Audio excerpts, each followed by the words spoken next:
ಬೆಂಗಳೂರಿನ ಜನರೇ ಹುಷಾರ್, ನಿಮಗೆ ಸಿಗ್ತಾ ಇದೆ ಕಲಬೆರಕೆಯ ಹಾಲು. ಪಕ್ಕದ ರಾಜ್ಯಗಳಿಂದ ಬೆಂಗಳೂರಿಗೆ ಕಲಬೆರಕೆ ಹಾಲು ಸಪ್ಲೈ ಆಗ್ತಾ ಇದೆ. ಕಲಬೆರಕೆ ಹಾಲು ಪೂರೈಕೆ ತಡೆಗೆ ಮಿಡ್ ನೈಟ್ ಬಿಗ್ ಆಪರೇಷನ್.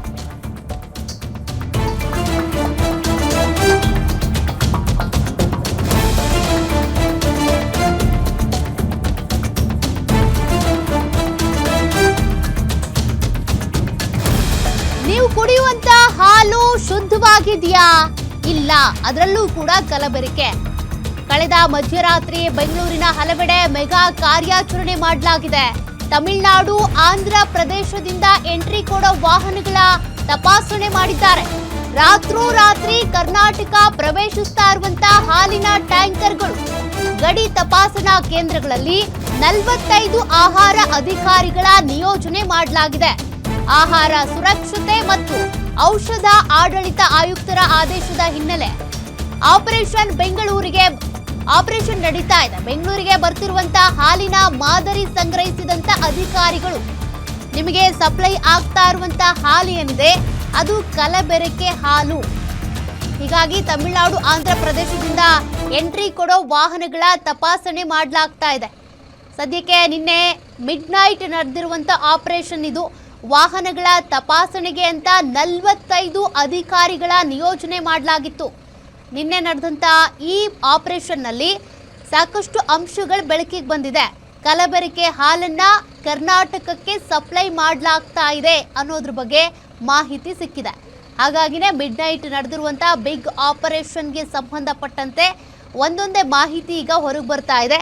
ಹಾಗಾದ್ರೆ ಈ ಟ್ಯಾಂಕರ್ಗಳು ಎಲ್ಲಿಂದ ಬರ್ತಾ ಇದೆ, ಯಾವ ಕಂಪನಿಗೆ ಸೇರಿದ್ದು, ಕಲಬೆರಕೆ ಅಂತ ಬಂದರೆ ಏನೇನು ಕಲಬೆರಕೆ ಆಗಿದೆ, ಎಷ್ಟು ಗುಣಮಟ್ಟದ್ದು, ಎಷ್ಟು ಅದರಲ್ಲಿ ಕಲಬೆರಕೆ ಅಂಶಗಳಿದ್ದಾವೆ, ಅದೆಲ್ಲದ್ರ ಬಗ್ಗೆನೂ ಕೂಡ ತಪಾಸಣೆ ಮಾಡ್ತಿದ್ದಾರೆ. ಸದ್ಯ ಈಗ ಹಾಲಿನ ಮಾದರಿಯನ್ನು ಸಂಗ್ರಹಣೆ ಮಾಡಲಾಗಿದೆ. ಅದರ ರಿಪೋರ್ಟ್ ಬಂದ ಬಳಿಕ ಗೊತ್ತಾಗುತ್ತೆ ಯಾವ ಹಾಲು ಸುರಕ್ಷಿತ, ಯಾವ ಹಾಲು ಅನ್ಸೇಫ್ ಅನ್ನೋದ್ರ ಬಗ್ಗೆ ಡೀಟೇಲ್ಸ್ ಗೊತ್ತಾಗುತ್ತೆ.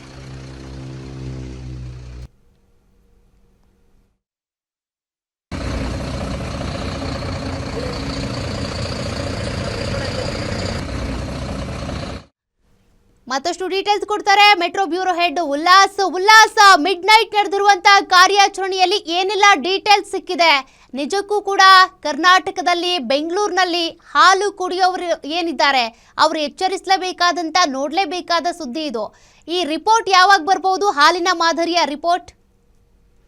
ಸದ್ಯ ಇಡೀ ಒಂದು ಆರೋಪ ಕೇಳಿಬರ್ತಾ ಇತ್ತು. ನಮ್ಮ ರಾಜ್ಯಕ್ಕೆ ಬೇರೆ ರಾಜ್ಯದಿಂದ ಬರ್ತಾ ಇರುವಂತಹ ಹಾಲು ಏನಿದೆ ಅದು ಕಲಬೆರಕೆ ಆಗ್ತಿದೆ ಅನ್ನುವಂತಹ ಒಂದು ದೂರು, ಲಿಖಿತವಾದಂತಹ ದೂರು ಆಹಾರ ಮತ್ತು ಸುರಕ್ಷತಾ ಇಲಾಖೆಗೆ ಬಂದಿತ್ತು. ಸೊ ಈ ಹಿನ್ನೆಲೆಯಲ್ಲಿ ತಡರಾತ್ರಿ ಸುಮಾರು 45ಕ್ಕೂ ಹೆಚ್ಚು ಅಧಿಕಾರಿಗಳ ತಂಡ ರಾಜ್ಯದ ಗಡಿ ಭಾಗಗಳಲ್ಲಿ, ಅಂದ್ರೆ ಬೇರೆ ಬೇರೆ ರಾಜ್ಯಗಳಿಂದ ಹಾಲೇನ್ ಬರ್ತಾ ಇದೆ ಅಂತಹ ಹಾಲಿನ ಟ್ಯಾಂಕರ್ ಗಳನ್ನ ಪರಿಶೀಲನೆ ಮಾಡುವಂತಹ ಕೆಲಸಕ್ಕೆ ಮುಂದಾಯ್ತು. ಕೇವಲ ಹಾಲಿನ ಟ್ಯಾಂಕರ್ ಮಾತ್ರ ಅಲ್ಲ, ಹಾಲಿನ ಪ್ಯಾಕೆಟ್ ಗಳನ್ನು ಕೂಡ ಪರಿಶೀಲನೆ ಮಾಡುವಂತಹ ಕೆಲಸ ಆಯ್ತು. ಯಾಕೆಂತಂದ್ರೆ ಬರುವಂತಹ ಹಾಲು ಕಲಬೆರಕೆಯಿಂದ ಕೂಡಿರ್ತಾ ಇದೆ. ಸೊ ಹೀಗಾಗಿನೇ ಆ ಹಾಲನ್ನ ಸೇವನೆ ಮಾಡದಂತಹ ಬಹುತೇಕ ಜನರಿಗೆ ಆರೋಗ್ಯದ ಸಮಸ್ಯೆಗಳು ಕೂಡ ಕಾಡ್ತಾ ಇದೆ ಅನ್ನುವಂತಹ ಒಂದು ಗಂಭೀರವಾದಂತಹ ದೂರು ಆಹಾರ ಮತ್ತು ಸುರಕ್ಷತಾ ಇಲಾಖೆ ಅಧಿಕಾರಿಗಳ ಆಯುಕ್ತರಿಗೆ ಬಂದಿತ್ತು. ಸೊ ಈ ಹಿನ್ನೆಲೆಯಲ್ಲಿ ಆಯುಕ್ತ ಶ್ರೀನಿವಾಸ್ ಅವರ ಸೂಚನೆಯ ಮೇರೆಗೆ ತಡರಾತ್ರಿ ಬೇರೆ ಬೇರೆ, ಅಂದ್ರೆ ಕರ್ನಾಟಕಕ್ಕೆ ಹೊಂದಿಕೊಂಡಂತಹ ಗಡಿ ಭಾಗಗಳೇನಿದೆ ಆ ಎಲ್ಲಾ ಗಡಿ ಭಾಗಗಳಲ್ಲೂ ಕೂಡ ವಾಹನಗಳನ್ನ ತಪಾಸಣೆ ಮಾಡುವಂತಹ ಕೆಲಸ ಆಯ್ತು. ಅಂದ್ರೆ ಹಾಲಿರ್ಬೋದು ಮತ್ತೆ ಹಾಲಿನ ಪ್ಯಾಕೆಟ್ ಗಳನ್ನ ತಪಾಸಣೆ ಮಾಡುವಂತಹ ಕೆಲಸ ಆಯ್ತು. ಸೊ ಸದ್ಯಕ್ಕೆ ಸಿಗ್ತಾ ಇರುವಂತಹ ಮಾಹಿತಿ ಪ್ರಕಾರ ಸುಮಾರು 20ಕ್ಕೂ ಹೆಚ್ಚು ಬಗೆಯ ಹಾಲಿನ ಪ್ಯಾಕೆಟ್ ಗಳಾಗಿರ್ಬೋದು ಮತ್ತೆ ಹಾಲಿನ ಮಾದರಿಯನ್ನ ಅಧಿಕಾರಿಗಳು ಸಂಗ್ರಹಿಸಿದ್ದಾರೆ ಅನ್ನುವಂಥದ್ದು ಗೊತ್ತಾಗಿದೆ. ಸೊ ಅದನ್ನ ಈಗಾಗಲೇ ಲ್ಯಾಬ್ರೇಟರಿಗೆ ಕಳಿಸುವಂತಹ ಕೆಲಸನೂ ಕೂಡ ಆಗಿದೆ. ಸೊ ಇನ್ನು 1 ವಾರ ಅಥವಾ 10 ದಿನಗಳ ಒಳಗಡೆ ಆ ಒಂದು ವರದಿ ಬರುವಂತಹ ಸಾಧ್ಯತೆ ಇದೆ. ಸೊ ಒಂದ್ ವೇಳೆ ಆ ವರದಿ ಬಂದು ಆ ಒಂದು ಹಾಲಿನಲ್ಲಿ ಕಲಬೆರಕೆ ಅಥವಾ ವಿಷಪೂರಿತ ಅಂಶಗಳು ಇದ್ದಿದ್ದೇ ಆದ್ರೆ ಯಾವೆಲ್ಲ ರಾಜ್ಯಗಳಿಂದ ಬರ್ತಾ ಇರುವಂತಹ ಹಾಲಿನಲ್ಲಿ ವಿಷಪೂರಿತ ಅಂಶಗಳು ಇದಾವೆ ಅನ್ನುವಂಥದ್ದು ಪತ್ತೆ ಆಗತ್ತೆ.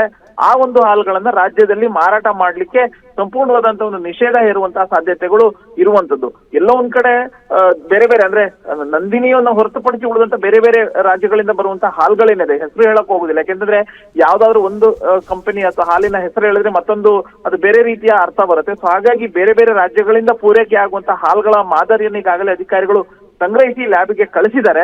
ಸೊ 10 ದಿನಗಳ ಒಳಗಡೆ ಆ ಒಂದು ಹಾಲಿನ ನೈಜತೆ, ಅದರಲ್ಲಿ ನಿಜವಾಗ್ಲೂ ಅದು ಕುಡಿಲಿಕ್ಕೆ ಯೋಗ್ಯ ಇದೆಯಾ ಇಲ್ವಾ ಅನ್ನುವಂತ ಒಂದು ವರದಿ ಬರುತ್ತೆ. ವರದಿ ಬಂದ ನಂತರ ಅಧಿಕಾರಿಗಳು ಆ ಒಂದು ಹಾಲಿನ ಕಾರ್ಖಾನೆ ಮೇಲಾಗಿರ್ಬೋದು ಅಥವಾ ಅದನ್ನು ಪೂರೈಕೆ ಮಾಡ್ತಿರುವಂತಹ ಪೂರೈಕೆದಾರರ ಮೇಲೆ ಕಟ್ಟುನಿಟ್ಟಿನ ಕ್ರಮಗಳನ್ನ ಕೈಗೊಳ್ಳುವಂತ ಸಾಧ್ಯತೆಗಳಿದ್ದಾವೆ. ಸೊ ಅದಕ್ಕೆ ಇನ್ನು 10 ದಿನಗಳ ಕಾಲ ಕಾಯ್ಬೇಕು ಸೌಖ್ಯ. Okay, thank you Ullas ಡೀಟೇಲ್ಸ್ಗೆ.